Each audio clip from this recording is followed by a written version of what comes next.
Incidentally, these travelers in a distant watery expanse finally reached the island of Ben Salem.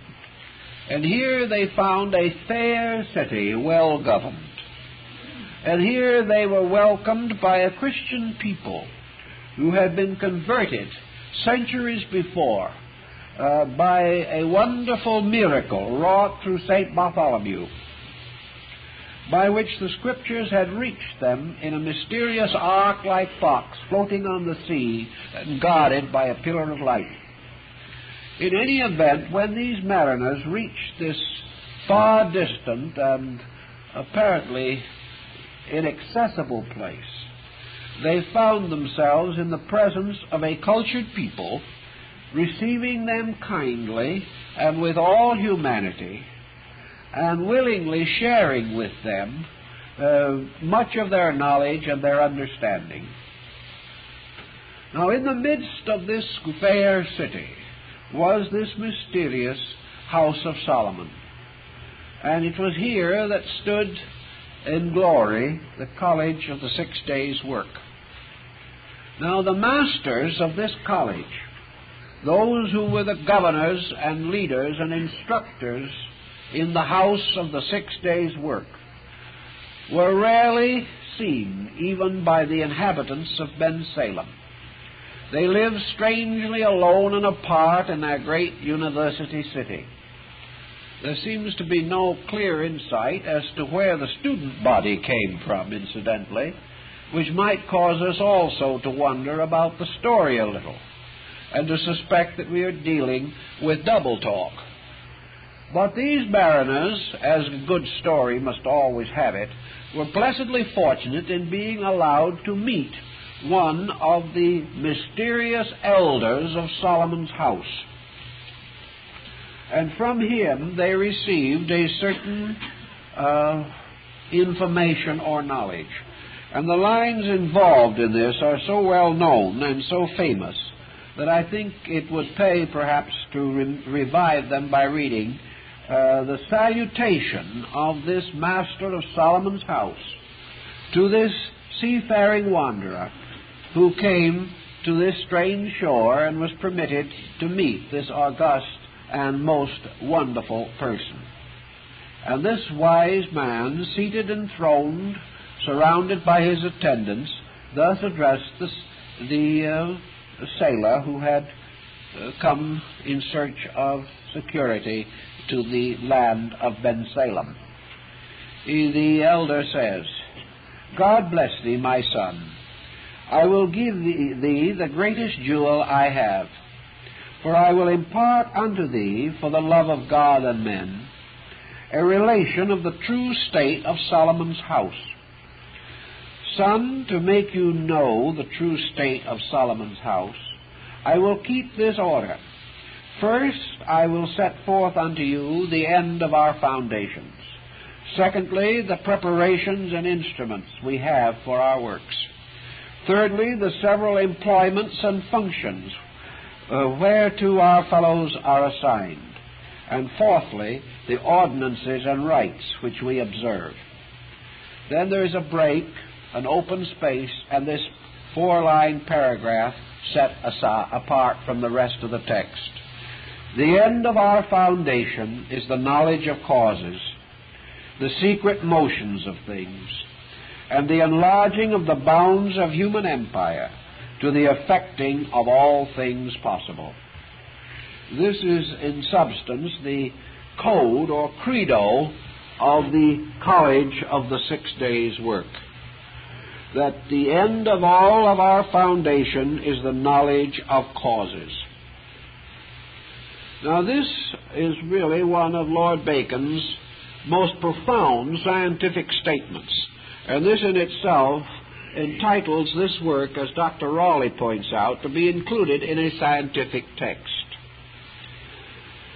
In the school of the 6 days' work, the first and most important consideration is that men shall know the causes of things and the secret motions of things. This knowledge of causes brings us head-on into the great problem of modern education. For Lord Bacon has frequently observed in his writings that primary things must first be considered before secondary matters may be safely indulged. And the primary cause of all things must answer the primordial question, why? Why is the essential question, and it can be applied in various ways to practically all of the concerns of life. One of the primary questions for man must always be, why am I here? Then questions about the nature of existence. Why is existence? The nature of the problem of first cause. The eternal why at the root of life. Now, in our tremendous concern with modern knowledge, as one scientist wrote not too long ago in one of his books, we have come head-on into the impossibility of the question why. We do not know why we are here. We do not know why anything is. We can't answer the question why is there a cat? We don't know. Why are there trees? Why are there rocks? Why are there planets? We do not know any of the primary questions of existence. The knowledge of causes, therefore, must be the knowledge of the primary reason for things. The primary reason for our own living. The primary reason for the fact that we can think, that we can feel, that we have sensory perceptions. Why can I see? Why can I hear? Now, these questions, unfortunately and tragically enough, are the questions most commonly asked by a 7-year-old. Sometimes a 6-year-old if they are precocious. But by the time they are 12 years old, these children are taught not to ask these questions, because nobody has any good answers. And it is much easier to say the question is irrelevant, immaterial, and inconsequential than it is to answer the question. Now, the whole theory of Bacon's ladder of the intellect, based largely upon Plotinus, is that the foundation of all security must arise from the knowledge of causes. Until we have solved the matter of causation, until we know the why behind things, we have no idea of what to do.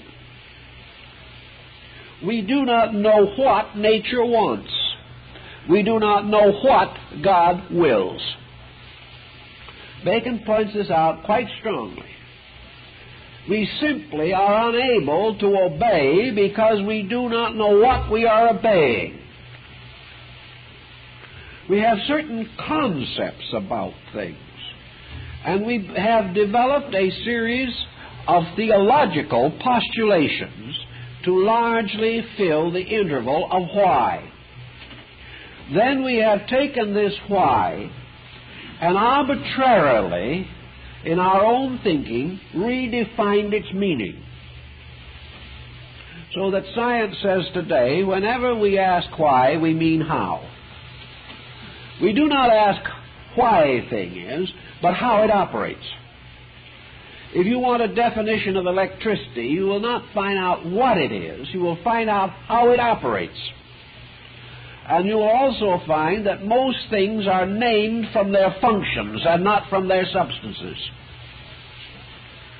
Because as yet we are unaware of substances. Yet man is able, out of the inner life of himself, to ask the question, why? And because he has the capacity to formulate the question as the expression of his own uncertainty, it is inevitable that man also has the potential to find the answer. This is why Lord Bacon broke with the Aristotelian system of study.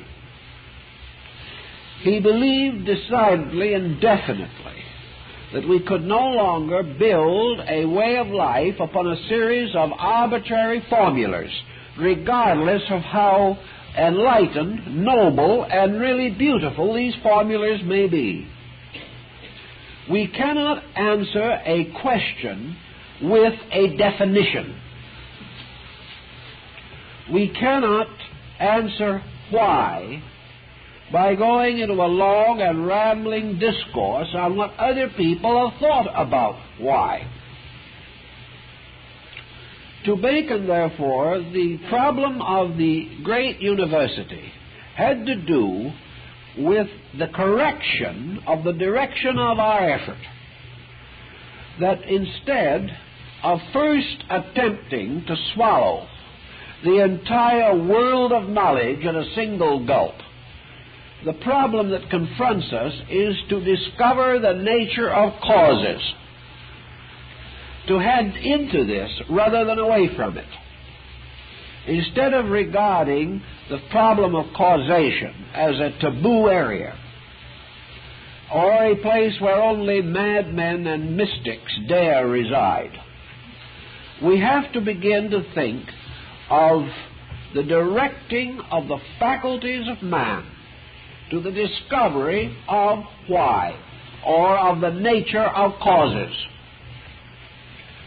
Now, it is obvious, as Lord Bacon also points out, that we have certain instruments whereby it is conceivable that we might be able to find the answers to why. These instruments include tradition, which is the best that we have learned from the past; observation, which is the living and immediate contemplation of the fact; and experimentation, which is the effort to reproduce universal processes under the disciplined, controlled methods of laboratory technique. But altogether, the direction of this effort must be not from the self out into the world of phenomena, so that that individual who memorizes the most definitions is the most learned. Our problem is to look into the cause, and it is obvious that we have only one possible instrument for the investigation of causes, and that is ourselves. In some way, we must turn the direction of our inquiry. We must turn it from the accumulation of external facts and the extension of external usages to the discovery of the essential fact, namely, what the nature of cause itself requires or demands of any process. For what we are doing now is following lines of effect, but we have not demonstrated the validity of cause. We have not found the basic reason for life, the basic reason for our own existence, nor have we found the underlying truth principles upon which science, philosophy, and religion should be built. So the College of the 6 Days' work is based, of course, upon the idea of the 6 creative days in which God fashioned all things. And this is brought down to a microcosm, or to the power of man himself. And in the beginning, God said, "Let there be light." This is the beginning of our problem. And also in the very early part, God divided the heavens from the earth. The heavens being the abodes of causes, the earth being the area of effects. And He placed certain powers in the heavens and certain powers in the earth. and man has advanced continuously regarding the lower hemisphere. He has explored the earth and continues to explore it. And under the heading of earth, we mean not only the planet, but the entire material diffusion of galaxies in which we exist. But heaven, as the nature of causes, the internal, the root of ourselves, remains unexplored. So Bacon would have us revise our entire thinking and seek first this root. And having discovered this, we are then in a condition and a position to advance all other forms of knowledge. For becoming aware of the universal purpose, we then have enlightened reason and incentive to advance that purpose. Whereas now, each person, considering differently the meaning of this basic purpose, each proceeds in his own way, in conflict with others, and there is no common agreement even as to the simplest of the spiritual values of life. But this is the beginning of his foundation, and it is also the purpose toward which all knowledge must lead. For as surely as this is the beginning, so, as he says, it is the end. For the end of all knowledge is not the increase of empire, but finally is the full knowledge of the causes of those things which we have previously examined. So that in any direction that we turn, cause becomes the great consideration. We must discover the nature of the basic principle in which we exist, and which exists in and through us. For until we have discovered this basic principle, we cannot advance any other form of knowledge adequately. Now, from this point on, Lord Bacon then goes into a detailed description of the scientific achievements of the island of Ben Salem. And for his time, I think his findings are most extraordinary.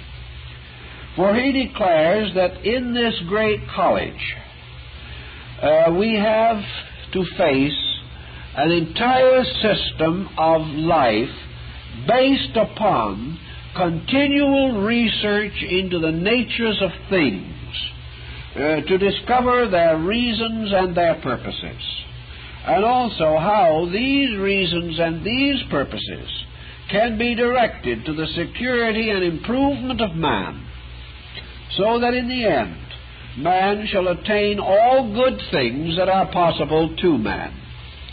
And Lord Bacon goes into a very detailed description of situations that are quite within our present thinking, but certainly did not belong to his day, especially when we consider that he is applying them to the Western Hemisphere. He tells us, for example, that there are in this great house of the 7 days' work, the house of Solomon, the wise king, schools or divisions set up for the study of all special and difficult subjects, that there are tunnels that have been dug into the earth so that man can understand the nature of things beneath him and behind him and below him in all of the walks of nature and of life. And there are towers raised to the sky for the contemplation of the stars and the measuring of winds and currents in the air. There are all kinds of laboratories for experimenting with medicines, with dyes, with all kinds of contrivances and machines. There are houses of inventions, where the most skillful of men labor to perfect all manner of device by which the common good shall be advanced. All these things are parts of the natural and proper labor of Solomon's house. And in the mysterious appendix work, which I mentioned as being published about 1660, there is long ahead of any development that we know of bearing upon it, a discovery or description of a method of transmitting messages by telegraphy. how it is possible through sending impulses through the air which can be read at a distance. Messages can be communicated because these impulses are of different lengths. So we have all kinds of strange knowledge implied in these things. And it was the advancement of this phase of the problem that undoubtedly inspired the foundation of the Royal Society. But we cannot stop here, because Lord Bacon then proceeds to explain how this country, though isolated, so that other men cannot find it, and this great school, hidden by nature in the most distant parts of the sea, although others are not aware of its existence, this school has sent, under various pseudonyms, or in secret, or incognito, its scholars and its students to every part of the world. And there are 12 who travel everywhere about the earth, gathering all the knowledge of men and bringing it back. And there are also others who, perfecting knowledge within the mysteries and confines of Solomon's house, do in secret go back and diffuse that knowledge in other lands without revealing where it comes from. So that this house of wisdom is a kind of secret house raised in the world, to which persons can go under certain conditions, but only under certain conditions. Now, in most of the utopias, these conditions are approximately the same. The individual must be shipwrecked, or he must be totally lost, or he must be on the verge of terrible disaster, when there is no longer any hope of his being saved, as in the case of these sailing people, who, having no longer any provision, were on the verge of death when they found this safe harbor. I think the implication of this is rather obvious, that Solomon's house, or the mystery of true knowledge, is not to be found except in extremity, in some terrible emergency in which the human being, despairing of survival, is in this very despair brought into contact with the elements of his own preservation.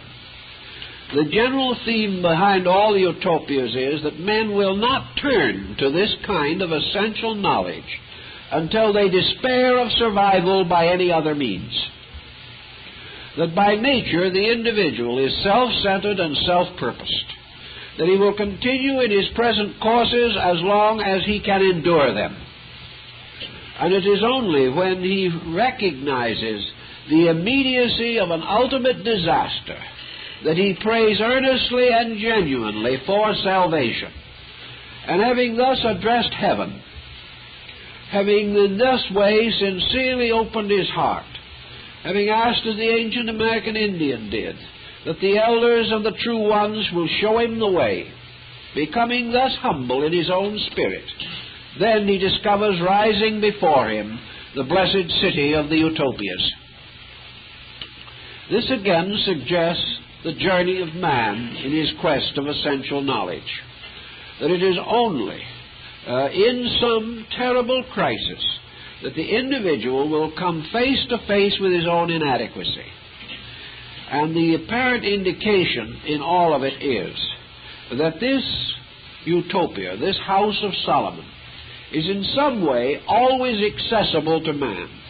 It is never more distant from him than himself, but it is not to be easily found.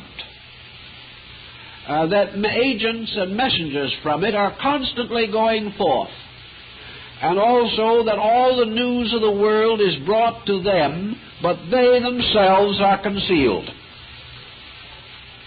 In a certain sense, all the news of the world is brought to each one of us by our own sensory perceptions. And from the sensory perceptions pass inward to something within ourselves which is likewise concealed, and the nature of which we do not fully understand. If it is true that the human body is the living temple, it is also quite possible that man himself is this living college of the 6 days' work. That while this man is forever receiving insight sending forth his messengers in search of knowledge everywhere. That these messengers travel, so to say, in secret, and are not generally known by the nations to which they come. But they bring back all knowledge.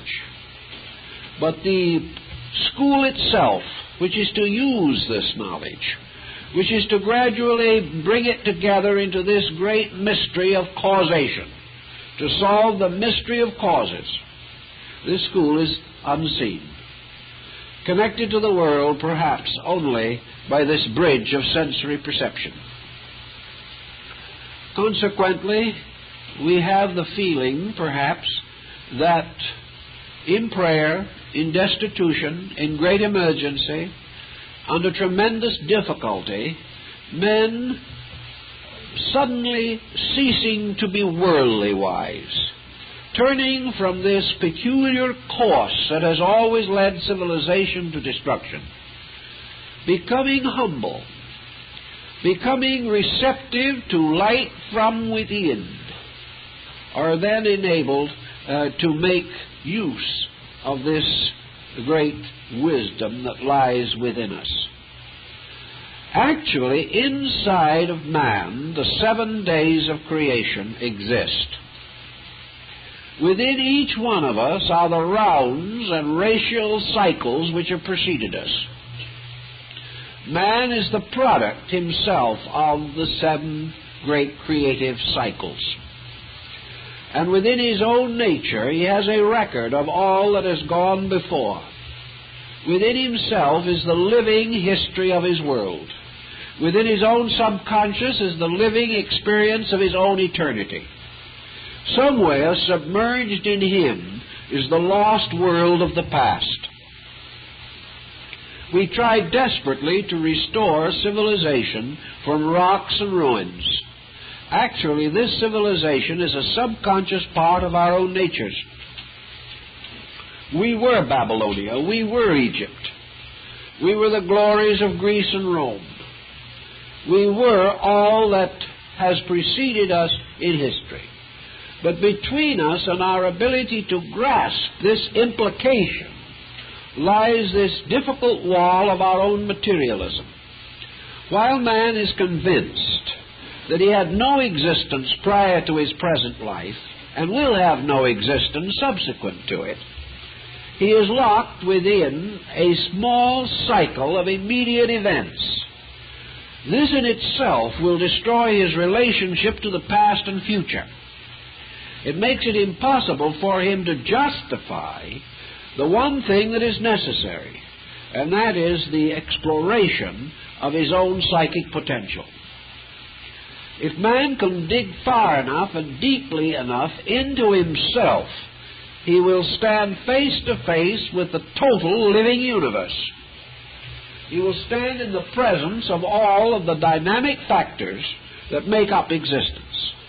He will be again reliving all knowledge that he needs to know in order to possess the answer to the eternal why. Otherwise, as Bacon points out, he must be content with fair picture galleries.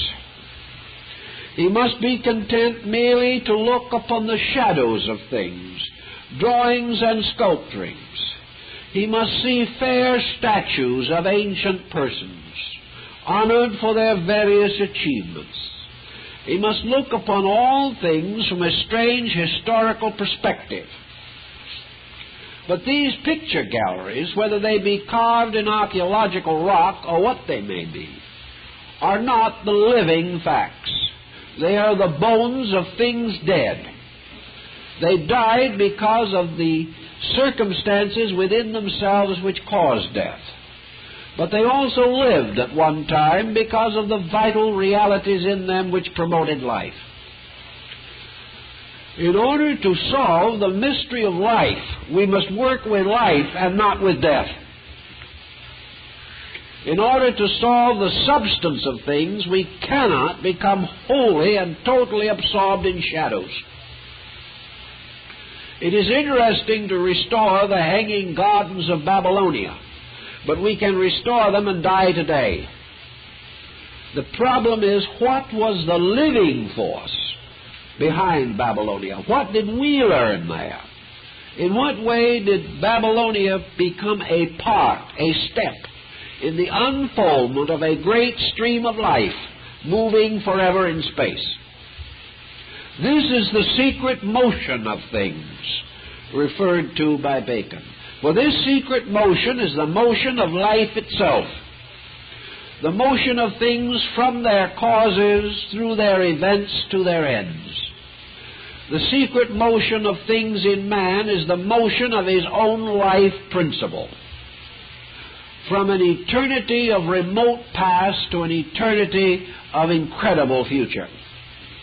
Man himself is the guardian and custodian of the living motion of things. And this great school of the 6 days' work is the school which man has within himself because he has graduated therefrom.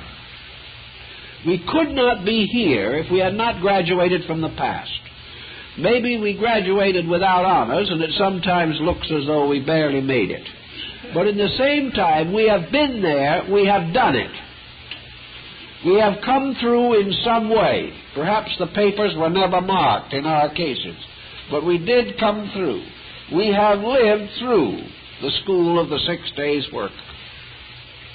The only way in which we can restore this is to assume, which we have a right to assume, that we do not live for no reason. We do not live simply because of an accidental or fortuitous condition of existence. We have experienced what we have experienced because we needed it. And yet, in some mysterious way, everything that we have learned has been blocked out. Now, the reason why it was blocked out seems to be that it was because we would be unable to carry the full weight of this previous knowledge and at the same time have integration to go forward. It is perhaps true that for the average person, the weight of the past would be too heavy a burden upon his consciousness, that he could not survive. Yet in nature, it is not necessary that this entire itemized statement be forwarded. It is not necessary that we be confronted with each separate episode of perhaps a long and delinquent career. What is important to us is that out of the totals that are brought forward, out of the balance sheet of things, we shall come into some definite, basic comprehension of value, of reason, of purpose. That we shall sense our relationship to a living world rather than to an academic formula. Some way education must pick this up. Education must sometime make possible that the student shall understand through the conscious experience of bringing the faculties and powers which he has already created into focus and to use them to estimate the next thing that he must do. Until we get some of these principles more or less clarified in our thinking, we are going to live and die haphazardly without fully utilizing the energies and powers which we possess. It is hoped in Bacon's thinking, and certainly in his concept of the Royal Society, this is clearly brought out, that gradually all knowledge, particularly among Western nations, will be brought closer and closer into harmony with one grand, universal, idealistic concept. That it will no longer be necessary for man to dichotomize between religious knowledge and material knowledge. That man shall recognize one world, one universe in which he exists. That this universe is a continuous interplay of spiritual and material factors. That one is not essentially superior to the other. But that in this integration, the purpose of it all, the reason behind it all, is that man himself shall come to know all that it is necessary and possible for him to know. And to achieve this, he has got to change the foundations of his knowing. And one thing is very obvious, and we sense that today.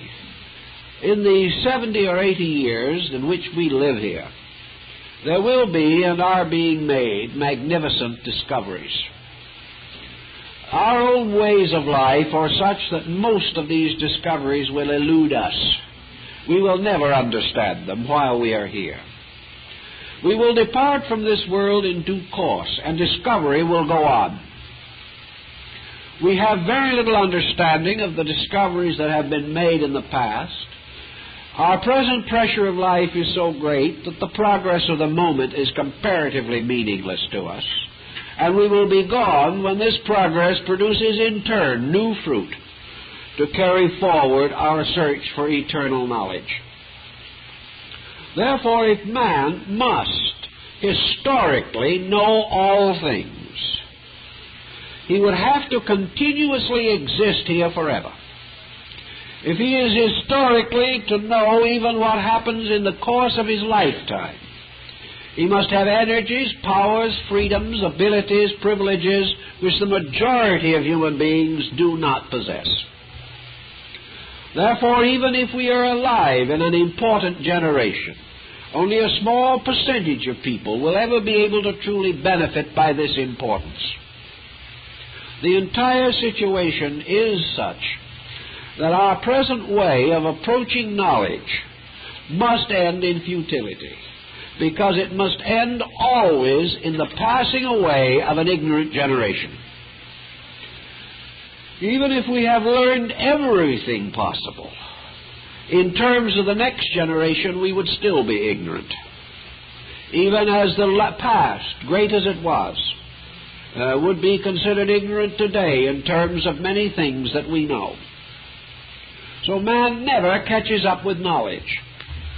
Man never has been able to experience that kind of apperception which cuts through time and makes it possible for man to become immediately aware of the total value of existence. There has to be some way in which man can break through to reality. There has to be some way in which the individual can come into possession of that which he consciously, subconsciously, or unconsciously knows. The mystic has tried to solve this. He has solved it on the basis that he exists in a universe of eternal now, in which everything that ever has been, is, or will be is in a state of suspended immediacy, and that by the proper extension or expansion of his own consciousness, he can attune himself to immediacy and to the experience that it contains. I think this is probably the mysterious school of the Holy Spirit, which was part of the Rosicrucian literature. And in this school it is said that every living thing is an ABCdarian, or taking his ABC lessons. We are all ABC students in the College of the Holy Spirit. This sort of implies, as Bacon does, that this whole universe is a very wonderful school, that this is the great university, that life itself, nature, the heavens, the earth, the seas, everything that exists is part of one tremendous educational pattern.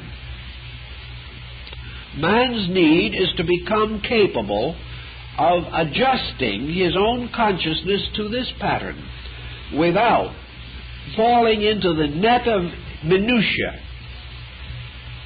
which causes him to be so fatally fascinated with some small detail that he loses sense of the entire magnitude of the project. This is why Bacon's emphasis is upon causes and the secret motions of things.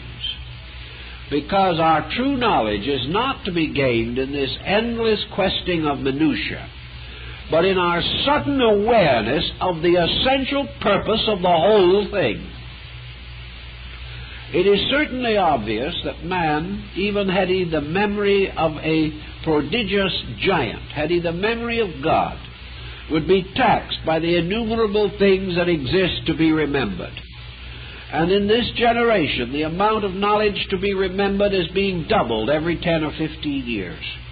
No faculty of man can contain all of this information. But this information is not essential knowledge, because this information does not solve or complete the nature of man.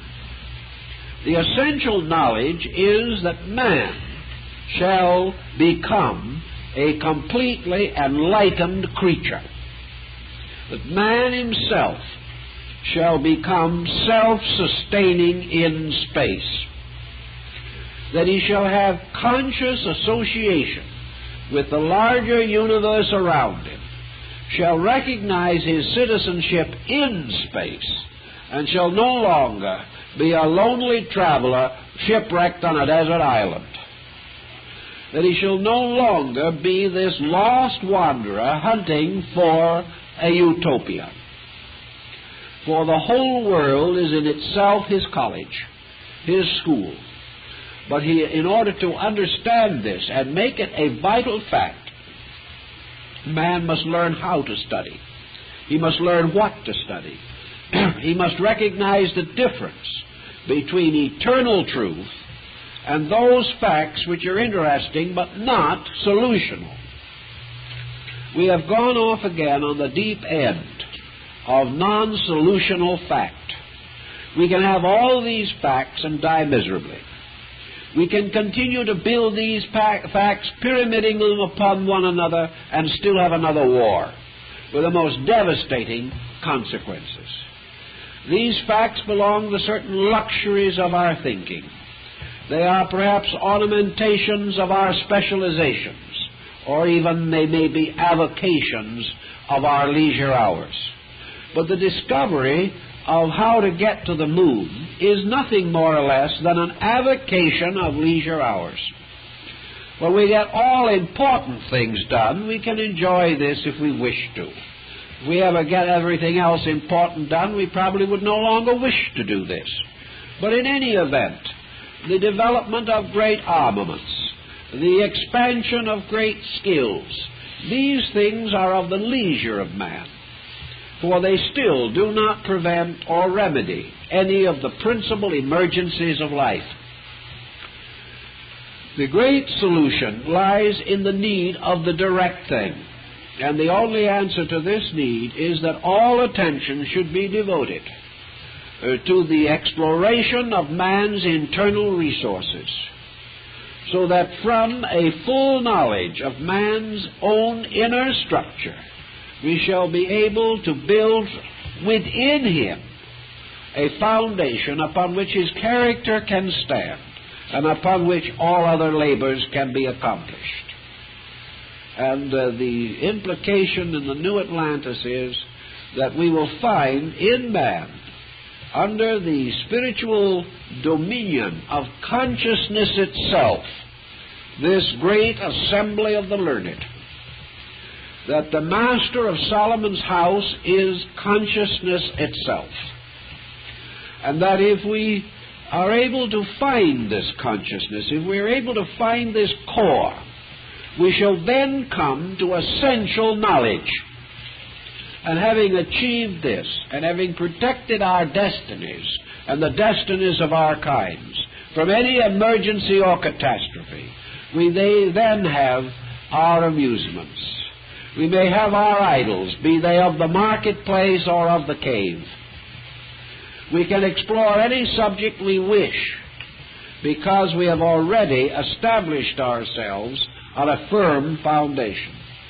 But if we attempt these diversified labors first and neglect this foundation, we shall not only suffer from lack of foundation, but will be unable to perfect these labors, because these labors, all of them, are dependent from a center of life consciousness, And until this consciousness is free to operate, no essential question that we ask can ever receive its complete answer.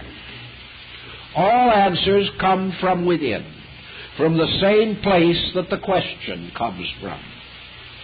And until we answer the question inside, we will never be able to cure the ills of society on the outside. So in our emergency, when great trouble comes, and we ask divine guidance, we are actually asking the help of this mysterious college within ourselves, the college of the 6 days' work. And if we seek sincerely and earnestly after this labor, we shall certainly, in the quietude of our acceptances, receive that quality of knowledge which cannot be communicated from without, but which must arise in the sanctuary of our own hearts and souls, where only is sufficient understanding and insight available to us. So each one is encouraged to consider the importance of this great university, the university of the total past of the individual, available to him through the extension of consciousness inward rather than outward. And I think that more or less this is the larger story beneath and behind practically all of the great utopian works. Well,